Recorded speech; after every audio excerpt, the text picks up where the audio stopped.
Vậy dẫn luôn vậy. Mày thấy làm việc chưa? Dẫn luôn vậy nè. Wow.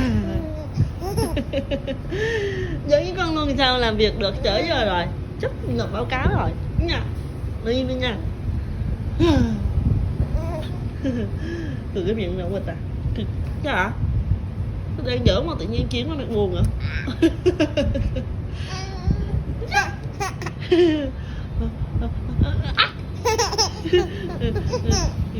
Chiến lại ngứa. Cười rồi mấy cục. Mấy cục.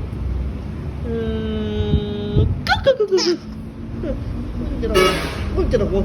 Lấy.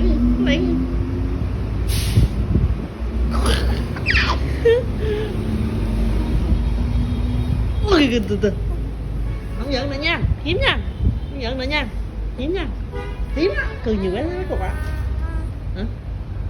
Mẹ làm cho. Hả? Oh.